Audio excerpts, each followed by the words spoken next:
Halo Sobat Gen Z, kembali lagi di podcast Bincang Kaderisasi dan selamat menyaksikan di episode baru kali ini. Untuk episode baru kali ini tentunya untuk materi yang disampaikan atau kita akan mengobrol tentang materi yang sangat relevan nih teman-teman dengan judul Fast Track Sukses dengan judul Fast Track Sukses Karir Melalui Modal Organisasi. Untuk kali ini mungkin teman-teman ini pernah ngerasain kan kayak organisasi itu kadang kayak bikin ribet, terus habis itu pusing dan capek. Tapi organisasi ini bukan hanya impact negatif nih yang kita rasain, tapi impact positifnya juga pasti bakal kita rasain. Mungkin nggak kerasa di awal-awal kita mengikuti suatu organisasi, tapi nanti untuk setelahnya atau impact jangka panjangnya itu pasti kerasa. Contohnya nih apa sih Kak untuk impact positif dari organisasi sendiri? Contohnya itu kayak manajemen waktu, terus peningkatan public speaking kita, habis itu tentang problem solving. Dan di sini aku nggak bakal menolak sendiri nih teman-teman. Di sini aku bakal ditemani oleh mungkin dari teman-teman ini udah ada yang kenal kan sama narasumber kita di episode kali ini. Untuk kakaknya boleh perkenalan dulu. Oke, terima kasih sebelumnya. Kita belum kenalan ya? Oh iya, aku belum kenalan ya Kak ya. Oke, maaf. Mungkin aku perkenalan dulu nih teman-teman. Jadi kenalin, aku di sini selaku host di podcast Bincang Kaderisasi. Saya Audrey Talita dari program studi agroteknologi Fakultas Pertanian. Nah mungkin sekalian kakak kenalan panggilannya dulu. juga Iya, Audrey. Oke, makasih Audrey. Terima kasih teman-teman KM mahasiswa Fakultas Pertanian.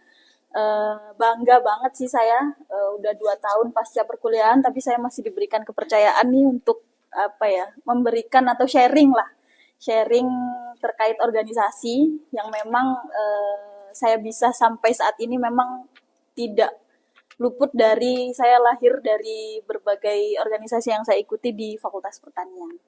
Oke, perkenalkan saya Rofida Nurfitria, biasa dipanggil Rofida, angkatan 2017 dari agroteknologi Fakultas Pertanian. Oh, berarti kita sama nih Kak, rumpunnya. Sama. Oke. Mungkin di pembahasan pertama ini bisa nih Mbak ceritain dulu kayak gimana organisasi yang udah dirasain sama Mbak Rofida sendiri kayak gitu. Biar teman-teman ini ngerasain, ternyata impact dari organisasi itu nggak seperti yang dibayangkan kayak gitu. Oke. Impact maksudnya manfaat dari aku output yang diambil dari organisasi. Oke. Banyak banget sih sebenarnya Audrey.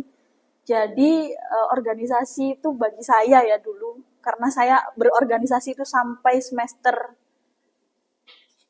6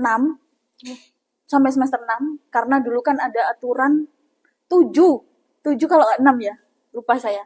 Karena dulu kan saya pertama kali di Fakultas Pertanian itu di Imagrotek, Ikatan Mahasiswa Agroteknologi, di mana dulu ADART-nya Imagrotek itu mengharuskan untuk kita 2 periode dulu menjadi anggota ataupun kepala departemen, baru bisa menjadi ketua umum.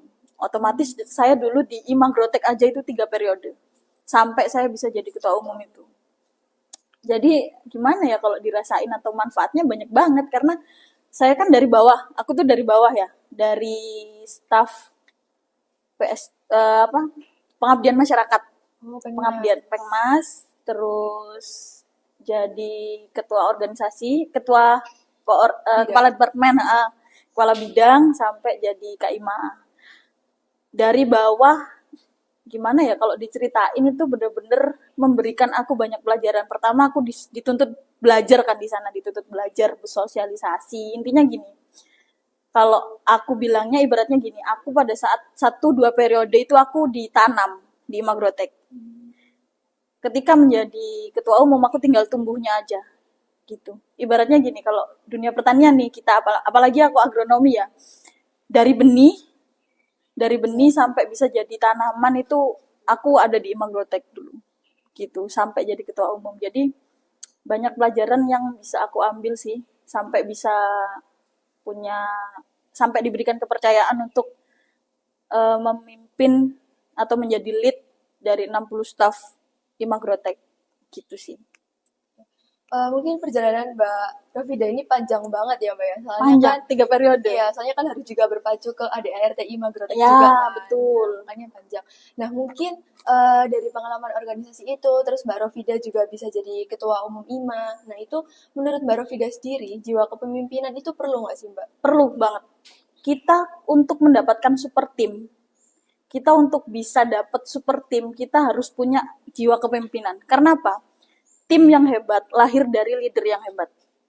Seperti itu. Karena apa ya? Yang aku rasain dulu aku memanage beberapa kepala itu juga sangat bermanfaat ketika aku kerja gitu loh.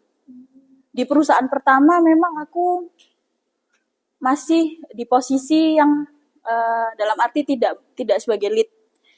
Di perusahaanku kedua yang saat ini aku dituntut untuk bisa menjadi leader gitu. Itu yang sangat sangat bermanfaat sih karena dulu ketika organisasi aku dibiasakan untuk bisa memimpin banyak kepala, akhirnya ketika kerja kita sudah terbiasa. Meskipun di dalam perbedaan di dalam dunia kerja itu bisa jadi yang kita pimpin itu lebih berpengalaman dari kita kayak gitu sih karena kalau teman-teman tahu sekarang itu Gen Z memang dituntut untuk bisa jadi leader karena banyak sekali program-program dari perusahaan-perusahaan besar yang fast track juga gitu loh lulusan baru diambil dikasih kayak semacam program akselerasi gitu untuk jadi pemimpin atau untuk jadi manajer nantinya kayak gitu sih jadi peluang besar buat teman-teman sih mumpung masih mahasiswa, mumpung masih bisa belajar di organisasi, menurutku sangat-sangat harus dimanfaatkan. Kecuali teman-teman pengennya kerja di back office, misal yang back office yang nggak usah memimpin, nggak usah menjadi leader, itu oke lah, nggak masalah. Tapi kalau memang teman-teman visi misinya ingin menjadi lead, ya sangat bermanfaat menurutku untuk ikut organisasi. Gitu sih. Mbak. Ngomong-ngomong kan tadi kan yang aku nangkep ya, berarti kan jiwa kepemimpinan itu kayak penting banget. Soalnya nggak menutup kemungkinan juga kita di dunia kerja itu pasti membutuhkan jiwa kepemimpinan itu kan. Nah dari Mbak Rafida sendiri itu ada ini nggak sih Mbak caranya gimana kita menumbuhkan jiwa kepemimpinan? Soalnya kan kadang ya mungkin dari aku sendiri juga jiwa kepemimpinan atau rasa percaya diri itu kan masih kurang gitu kan Mbak. Nah itu dari Mbak Rafida itu ada nggak Mbak tipsnya gitu? Sebenarnya jiwa kepemimpinan itu dimulai dari diri kita sendiri sih. Maksudnya kita bisa nggak memimpin diri kita sendiri? Kita disiplin, jam 5 bangun, terus siap-siap berangkat ke kampus atau bekerja itu kan dimulai dari diri kita sendiri. Ketika kita bisa memanage, dalam arti ketika kita bisa menjadi nahkoda untuk diri kita sendiri, otomatis kita bisa gitu loh menerapkan untuk orang lain. Yang terpenting kalau menurutku ya untuk diri kita sendiri dulu di sini. Maksudnya dimulai dari diri kita sendiri. Kalau kita masih males, kita masih nggak disiplin, ya menurutku bakal susah gitu loh ketika kita dipercaya menjadi leader gitu sih. Ya meskipun setiap manusia itu pasti ada kurangnya ya, dalam arti aku pun sendiri belum bisa benar-benar menjadi leader untuk diriku sendiri. Tapi eh, ada hal ataupun ada sesuatu dalam diri aku yang memang oke aku dituntut untuk menjadi leader, berarti aku harus bisa nih memanage diriku sendiri dulu. Gitu sih. Karena setiap orang pasti punya lah jiwa kepemimpinan, nggak mungkin nggak. Oh ya, Mbak. Berarti apa namanya jiwa kepemimpinan itu harus tumbuh dari diri sendiri dulu Betul. kan, Mbak. Jadi Iya. niatnya kita terus habis itu udah diimplementasiin baru bisa memimpin teman-teman yang lain. Mungkin kayak gitu Betul. ya, Mbak. Nah, jiwa kepemimpinan kan sangat perlu juga nih, Mbak, di organisasi. Terus gak menutup kemungkinan juga jiwa kepemimpinan ini nyambung sama manajemen waktu kayak gitu. Nah, itu kalau dari Mbak Rofida sendiri untuk memanajemen waktu itu kayak gimana sih Mbak? Soalnya kan kehidupan organisasi ya, apalagi yang udah aku rasain. Aku kan baru semester 3 kan. Nah mungkin bisa dikatakan semester 3 itu juga nggak sibuk-sibuk amat kan Ya. sebenarnya. Cuman mungkin karena kaget aja semester 3 kayak gini, jadi tuh kadang keteteran gitu loh Mbak. Antara jadwal kuliah, terus jadwal praktikum, terus harus ngerjain tugas, terus belum program dan organisasi. Nah itu dari Mbak Rafida sendiri, cara memanage waktu itu yang baik kayak gimana Mbak? Yang efisien. Kalau dari aku sih, aku juga nggak terlalu pinter sih sebenarnya dulu sebagai mahasiswa untuk memanage waktuku. Balik lagi sih skala prioritasnya di mana. Aku dari kampung kan, aku dari kampung ke Surabaya. Tujuannya apa pertama? Kuliah. Pasti pertama skala prioritasku kuliah gitu loh. Organisasi penting, apalagi ketika aku dulu diberikan tanggung jawab ya menjadi nakoda Imagrotek, penting banget gitu loh untuk ngadain ataupun untuk aku misal harus berkontribusi nih di proker-proker. Tetapi kan aku tidak sendiri di sini, di Imagrotek dulu. Jadi aku mikirnya gini, oke, di Imagrotek aku nggak sendiri. Kalaupun aku memang nggak bisa, ada teman-teman lain yang akan mewakili aku. Itu ketika aku tabrakan sama praktikum kah atau sama perkuliahan ya kayak gitu. Contohnya yang aku kasih. Jadi tetap prioritasnya kalau aku sih balik lagi skala prioritas kamu di mana gitu untuk memanage waktunya. Kalau memang harus didahulukan kuliah atau ada praktikum yang kalau nggak ikut kan harus ngulang ya dulu ya. Iya. Sekarang gitu juga. Sekarang itu batasnya 3 kali tiap mata Oh, kuliah. aku dulu 2 kali kayaknya ya. Oh, berarti lebih sedikit lagi ya, Mbak, ya? Jadi harus ikut gitu loh. Makanya dulu itu kalau udah mentok nih nggak bisa ini harus ikut ya. Kita bagi 2 kesibukan tersebut. Oke, di Imagrotek ini ada wakil 1, ada wakil 2, ada kepala departemen, jadi mereka bisa membantu. Yang kuliah ini, kalau aku tidak membantu diriku sendiri, aku akan ketinggalan. Gitu sih dulu prinsipku. Ya, aku memang tidak on time banget sih, kalau aku 4 tahun lebih lah dulu itu. Ya, karena memang aku di organisasi, tapi aku bisa berhasil gitu loh, memanage sampai, apa ya, bisa menyelesaikan semuanya, bisa lulus dengan nilai yang memuaskan dan bisa langsung apa ya? Apply ke pekerjaan gitu ya. Bisa langsung diterima kerja gitu. Gitu sih skala prioritas sebenarnya. Berarti dilihat dari urgensinya dulu ya. Betul, urgensinya dulu. Nyambung di manajemen waktu nih Mbak. Itu kan berarti harus ada masalah-masalah yang dihadapi kan Mbak dari manajemen waktu itu. Nah, menurut Mbak Rofida sendiri itu problem solving atau cara kita memecahkan suatu masalah itu kayak gimana Mbak? Antara yang udah mungkin pertanyaannya agak mirip-mirip sih kayak yang tadi antara kehidupan organisasi sama kita ngampus itu menurut Mbak Rofida sendiri kayak gimana Mbak? Gimana? Bisa diulang nggak? Itu kan Intinya. ya intinya tadi yang udah aku bilang kalau manajemen waktu itu kan berhubungan sama masalah yang harus kita hadapin kan. Nah itu dari Mbak Rofida sendiri cara kita buat problem solvingnya itu kayak gimana? Problem solving dari kita ketika kita tidak bisa manajemen Iya, waktu gitu. misal nih kayak studi kasusnya ya Mbak ya. Mbak Rofida tadi bilang kan kalau misal ada yang menggantikan itu bisa digantikan sama teman-teman yang lain kan. Nah ini kayak case-nya mungkin yang dibutuhin di situ tuh ketua umum gitu. Mbak Rofida di situ benar-benar dibutuhin tapi iya, tapi benar-benar berhalangan, ada kegiatan kampus. Ada UAS gitu ya, bisa laku UAS, terus tapi, ada proker yang berjalan dan aku harus datang gitu ya. Itu menurut Mbak Rofida sendiri problem solvingnya kayak gimana Mbak? Susah nih. Apa ya, dua-duanya penting memang menurut aku, tetapi semua itu bisa dibicarakan kalau menurutku sih. Dan semua itu bisa dikompromikan. Mana yang bisa dikompromikan, aku akan mengkompromikan hal itu.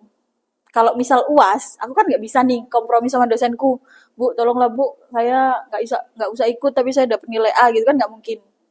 Tapi kalau di proker hal tersebut bisa dikompromikan, ya aku akan mengkompromikan sampai nemu solusinya.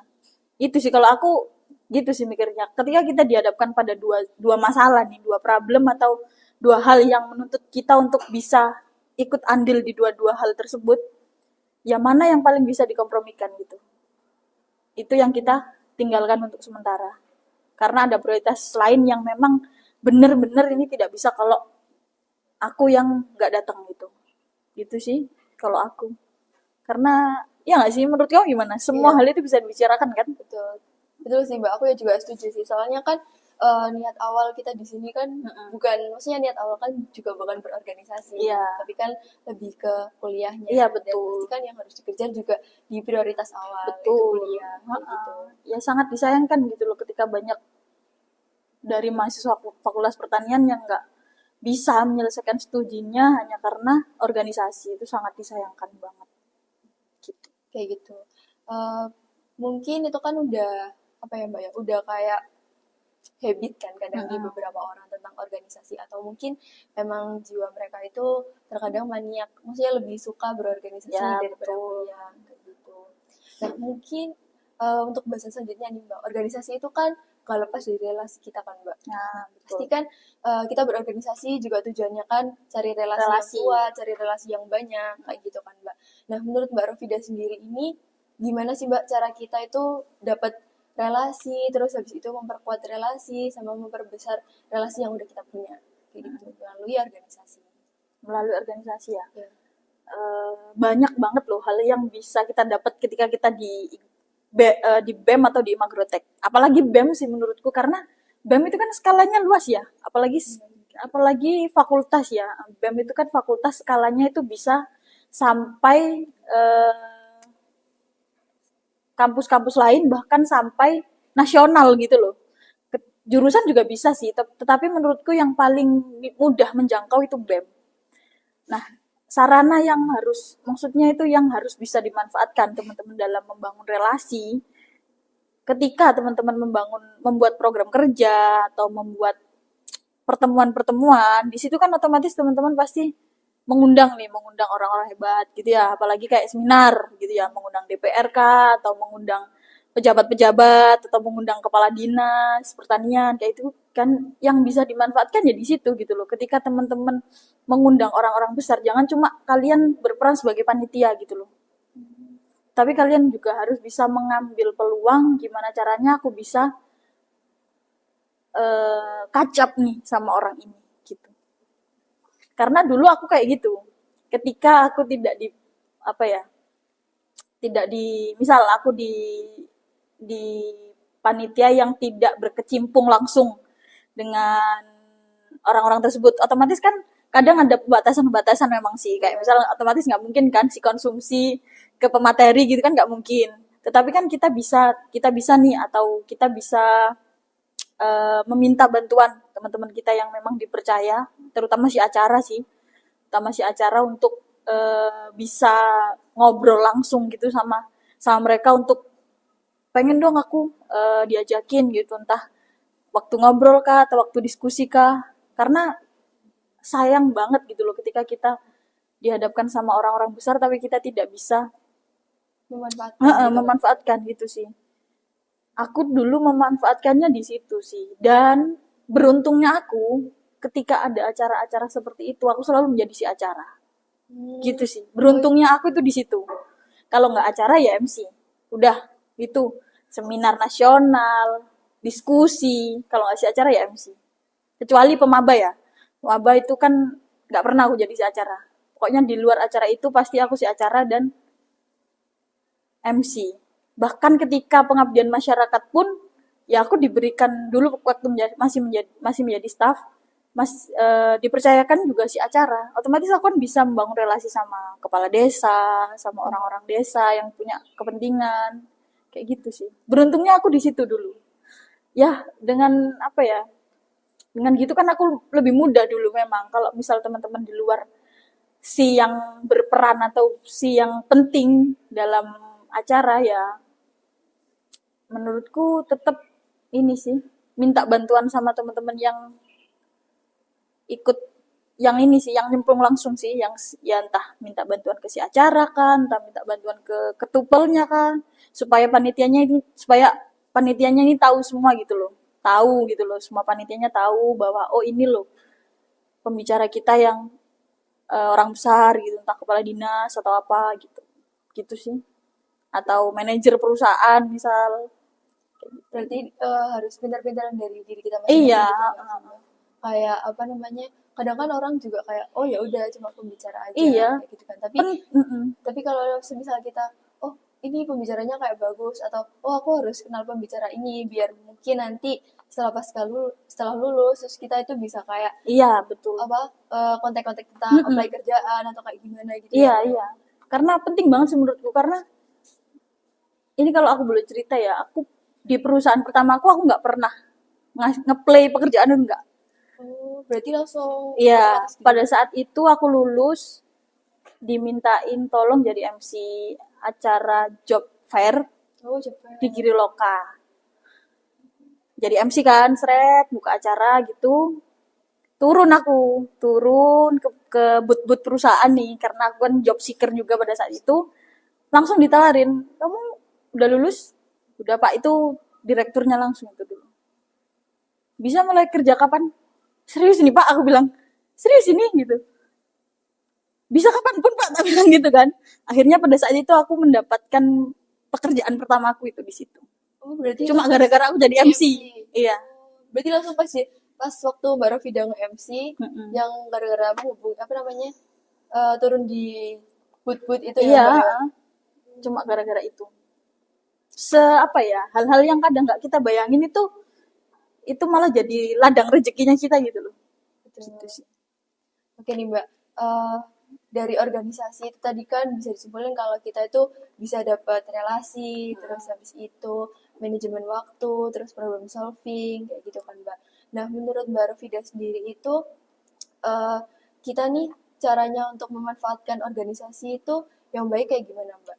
Maksudnya kayak lebih banyak ikut-ikut prokernya atau ikut proker sedikit tapi maksimal atau kayak gimana Mbak?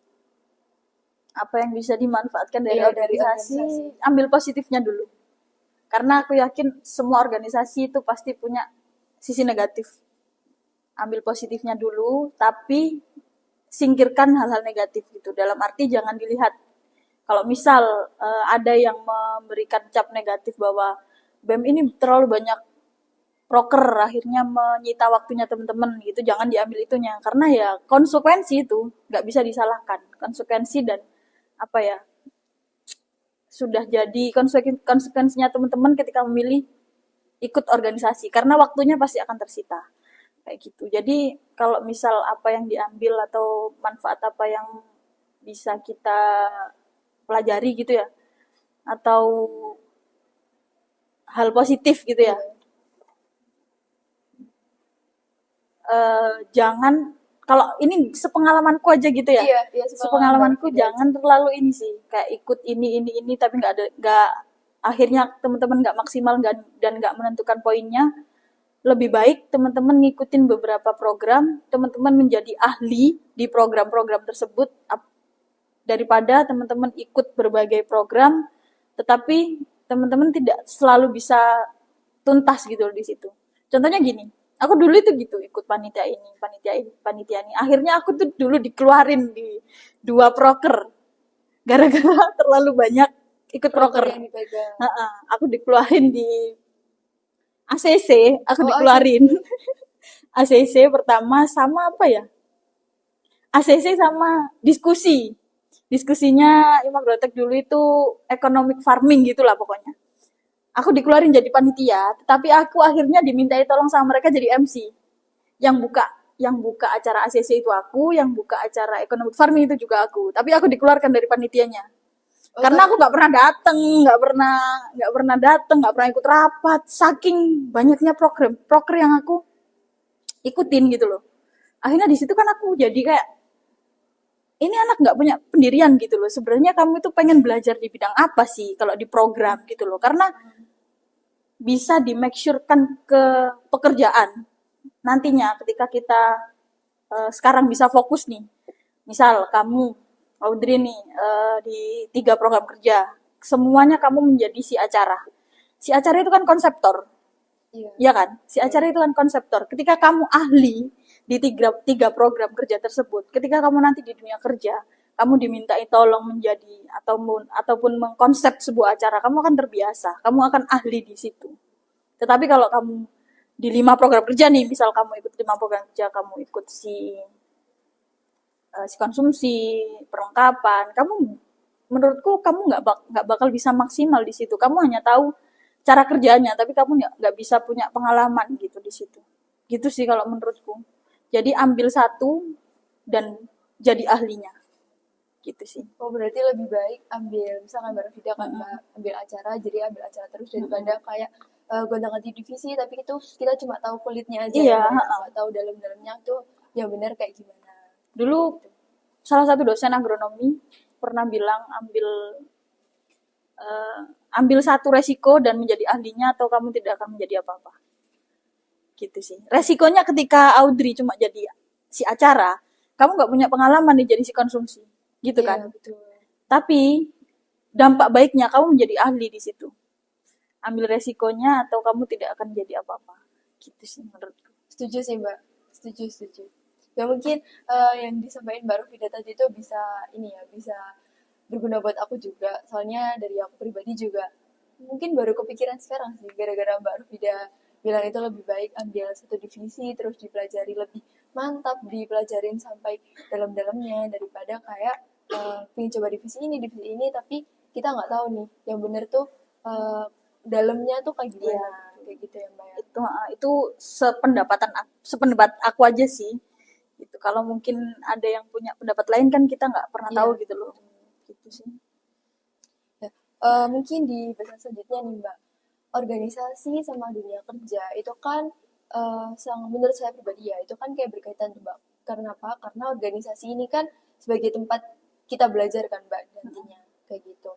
Terus menurut Mbak Rafida sendiri itu eh, kira-kira gambaran organisasi ini udah bener-bener kayak dunia kerja atau kayak gimana Mbak? Soalnya kalau aku pribadi kan belum tahu nih Mbak dunia kerja tuh kayak gimana, tapi menganggapnya bahwa organisasi ini tempat kita belajar di kemudian hari di dunia kerja. Nah, menurut Mbak Vida tuh ada kemiripan atau mungkin ada yang sama gitu nggak Mbak dari organisasi ke dunia kerja? Cara kerjanya sama. Yang membedakan cuma satu, mental.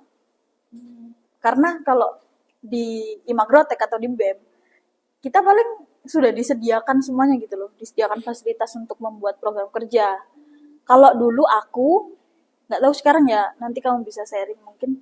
Dulu aku kan dikasih dana nih, dikasih dana, oke dana sekian, kamu melaksanakan program kerja seperti ini, seperti ini, seperti ini. Kalau sekarang gimana? Iya, Sama. sama aja sih Mbak. Tapi untuk membuatnya lebih lebih baik programnya pasti kalian cari dana dari luar kan? Iya, Ya kayak gitu sama betul. ya, hampir sama.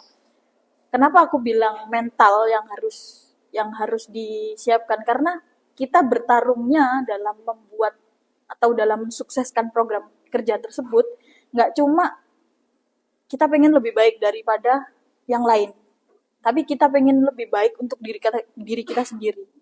Karena apa? Pertama, kenapa mental? Karena ketika program kerja kita berhasil, bukan hanya divisi kita yang akan dipromosikan, tapi diri kita sendiri yang akan dipromosikan. Kalau pengen naik jabatan nih, pengen naik jabatan, otomatis kan yang dilihat performnya diri kita dulu, diri kita sendiri, bukan bukan dari performnya tim, kayak gitu kan. Makanya kenapa mental? Kalau kita mentalnya mental bebek yang cuma ngekor aja, ngekor ketua pelaksana, ngekor ketua umum, ngekor presbem, ya kita nggak bakal dapet apa-apa. Tapi kalau kita mentalnya mental kreatif, mental pengen nih programnya dibuat lebih baik dengan cara ini, itu akan berdampak baik juga sama diri kita sendiri gitu loh. Berdampak baiknya apa? Pertama, mental kita sudah terbiasa ketika kita dihantam berbagai pendapat yang tidak sesuai dengan pendapat kita juga bisa berani gitu loh, punya mental yang oke, aku kenapa mengusulkan program kerja seperti ini? Ya karena relevan gitu loh. Misal nih kamu mengajukan program kerja yang enggak sesuai dengan perencanaan tim, tetapi program kerja kamu ini paling solutif gitu loh. Otomatis kan kamu harus punya mental yang kuat gitu loh untuk mempertahankan usulan kamu tersebut, untuk membuat gimana usulan kita ini bisa jadi usulan yang bisa dirembukkan bersama gitu loh. Nggak cuma acuan sama tahun lalu kah. Itu kan yang apa namanya yang benar-benar diperhatikan kan setiap buat program kerja. Ketika Iya, kita betul. berkaca ke tahun lalu, apa kita akan membuat Sama persis. sama persis kayak tahun lalu? Apakah ada ide-ide kreatif di situ? Kayak gitu sih. Oke, berarti yang harus sangat-sangat disiapkan pertama itu mental ya, Mbak. Mental, Soalnya mental emang banget. beda gitu kan, Beda, Mbak. apalagi misal nih kan aku kerjanya itu kalau aku dunia kerja aku kan memang aku handle area gitu kan. Berarti kayak Handling, turun lapang gitu ya, Mbak. handling area, aku punya tim, gimana caranya aku timku ini bisa grow up dari tim-tim yang lain. Otomatis kan kita harus kreatif gitu loh. Kita harus kreatif dan kita harus punya mental yang gimana caranya nggak seperti tim-tim yang lain gitu. Gitu sih. Oke nih Mbak, mungkin buat sesi diskusinya tuh dari aku mungkin itu aja. Mm-mm. Nah di sini itu nggak cuma sesi diskusi aja nih Mbak, dari teman-teman itu udah apa namanya ada sesi tanya jawab dari teman-teman Oke. KM Fakultas juga tentang tema atau tentang diskusi yang kita bawain Mm-mm. hari ini. Nah mungkin buat pertanyaannya itu yang pertama ada menurut Mbak Rafida sendiri itu tantangan yang paling signifikan yang harus dihadapi kita terutama Gen Z dalam dunia organisasi itu kayak gimana Mbak? Maksudku kayak tantangan di dunia organisasi ke dunia kerja itu yang harus dihadapi sama teman-teman biar kuat mentalnya di dunia kerja itu kayak gimana? Belajarnya di dalam organisasi itu. Oke. Jangan pernah, kalau menurut aku ya, jangan pernah punya pemikiran bahwa kita di organisasi ini akan bareng-bareng terus gitu. Aku dulu mikirnya gini, wis nggak apa-apa wis, aku bilang kan. Aku ikut organisasi banyak temennya gitu loh. Tetapi itu salah gitu loh ketika aku mikir hal itu, karena ketika kita sudah turun di masing-masing departemen ya kita disuruh fight sendiri gitu loh. Gitu sih, kita disuruh fight sendiri, itu yang paling penting sih, karena sangat-sangat berkaitan nanti di dunia kerja. Aku di perusahaanku yang pertama itu di Jakarta kan, di sana dilepas sendirian aku. Beda kan kalau misal di organisasi, Iya. kita nih misal ditempatkan di departemen apa ya, misal contoh yang paling banyak kegiatan apa, departemen semua semua Iya, semua hampir departemen semua ya. sih Mbak. eh Mungkin kayak ini sih Mbak, PSDM sendiri. PSDM nih, ketika kamu ditaruh di PSDM kan kamu bisa bisa nih banyak sama banyak temen gitu loh, sama banyak anggota lain kan kamu bisa bekerja sama. Tetapi nggak selalu kan kamu sama mereka terus gitu loh. Sama halnya kayak kerja, ketika kamu sudah keterima kerja, ketika sudah menandatangani bahwa siap ditempatkan di mana aja, ya kamu harus siap sama diri kamu sendiri. Itu sih intinya, jangan punya pemikiran bahwa kita akan selalu bareng-bareng gitu loh. Bahkan di dunia pertemanan pun kan kayak gitu, gitu loh. Nggak selamanya kita sama teman-teman kita gitu loh. Itu sih, aku dulu itu punya mental kayak gitu ketika aku apa, tidak diterima di salah satu departemen dan aku diterima di departemen pengabdian masyarakat. Itu kan aku pilihan, kan ada pilihan-pilihan Iya, dulu ya, pilihan satu, pilihan satu kedua. pilihan kedua lah, aku di pilihan kedua. Itu di saat itulah aku kayak udah nggak percaya sama siapapun, aku bilang gitu, karena aku dijanjiin akan masuk di departemen pilihan pertamaku, tapi aku ternyata dibuang gitu kan ibaratnya. Iya, betul. Kayak gitu, di saat itulah aku nggak, wis gimana caranya aku bisa berdiri sama di kakiku sendiri gitu aja. Karena di dunia kerja pun nanti kayak gitu, dilepas sendiri, lu baru lulus di Jakarta, ya mau nggak mau harus berani gitu kan. Sama halnya di perusahaanku yang kedua saat ini, ketika aku sudah menandatangani bersedia ditempatkan di mana aja, dibuang aku ke Makassar sendirian, di sana nyari kos sendiri, di sana nyari teman sendiri, nggak punya temen. Itu yang bekal tersebut aku dapatkan dari mana, ya dari organisasi. Gitu sih. Iya, berarti yang bisa aku tangkap nih Mbak, cara menghadapinya berarti harus percaya sama diri sendiri Iya, dulu nggak percaya sih sama Mbak? diri sendiri. Percuma kalau kita kayak nggak berani kemana-mana, nggak berani, nggak bakal kemana-mana kita. Kalau nggak mau ambil resiko. Kalau aku sih, kalau bapakku pesennya ya dulu itu, dimanapun kaki kamu berpijak, selagi kamu masih di tanah dan di langitnya Allah, kamu nggak akan kenapa-napa. Nggak akan kenapa-napa juga aku. Sampai balik lagi, dibalikin lagi sama perusahaanku ke Jatim juga aku masih sehat. Itu yang aku percaya. Oke Mbak, mungkin aku bisa bacain di pertanyaan kedua nih Mbak. Di pertanyaannya itu, menurut Mbak Rafida sendiri, balik lagi ke ini, pembicaraan tentang relasi tadi. Mm-mm. Nah, itu menurut Mbak Rafida cara membangun relasi. Terus kan ada beberapa orang nih kadang yang ya udah relasi aja, maksudnya nggak memanfaatkan relasinya dengan baik kayak gitu. Nah, menurut Mbak Rafida sendiri sebenarnya tantangan waktu kita cari relasi atau gimana kita membangun relasi itu sendiri kayak gimana nih, Mbak?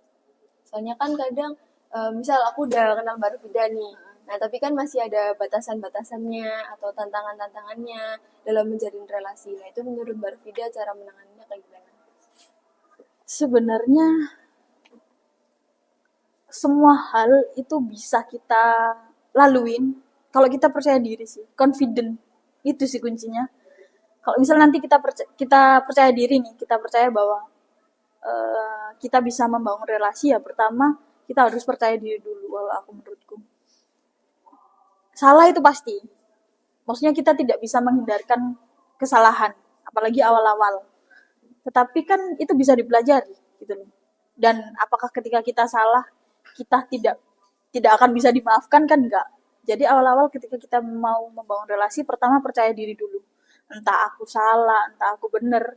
Yang penting aku mau kenal sama beberapa orang tersebut, aku mau menjalin relasi, apa yang aku butuhin aku tanyain ke mereka, pasti mereka akan merespon dengan baik kok. Itu sih. Ketika aku dulu masih menjadi job seeker nih, masih menjadi job seeker, siapapun pasti tak tanya. Jadi aku buat LinkedIn dulu kan, Iya, LinkedIn gitu ya, teman-temanku atau senior-seniorku yang udah kerja dulu gitu, entah nanti mereka merespon atau tidak, yang penting aku tanya dulu ke mereka, gimana mereka bisa berada di titik tersebut. Karena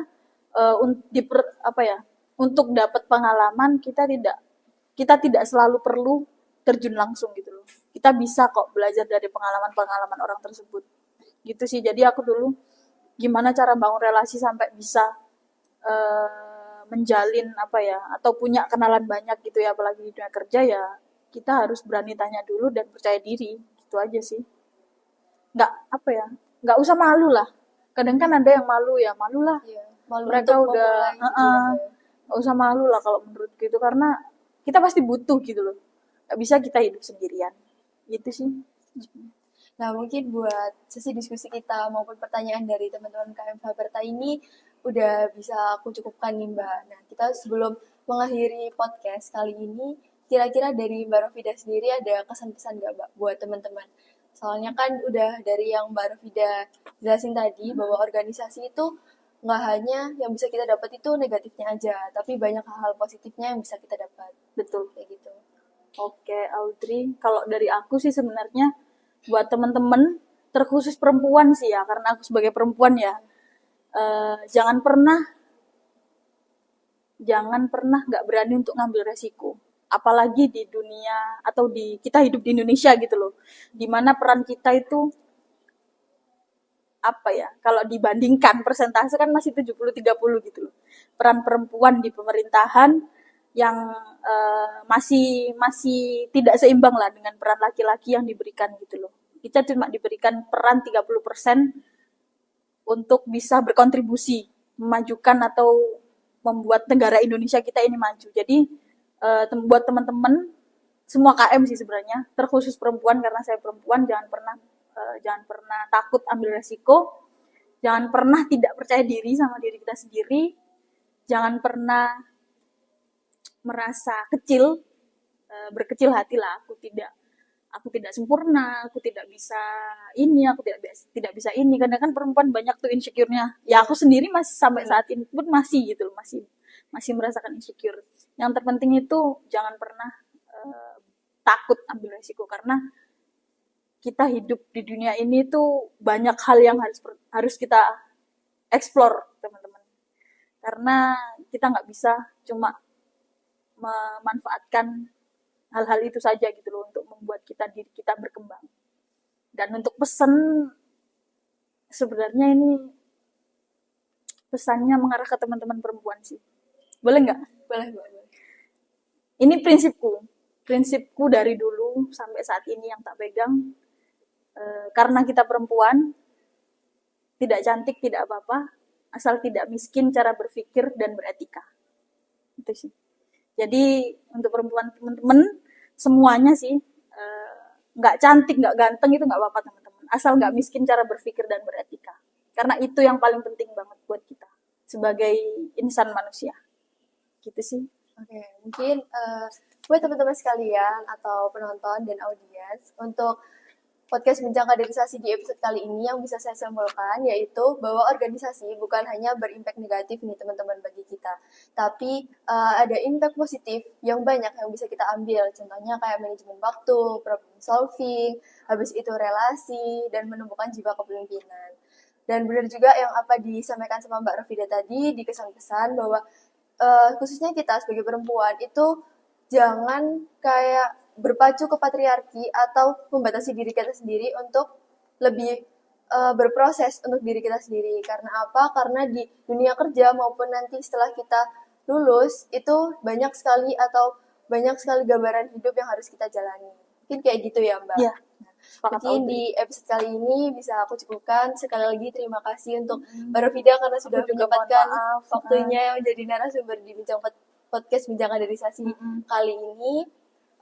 See you in the next episode ya teman-teman. Bye-bye. Diambil yang baik ya teman-teman. Yes, Dibuang yang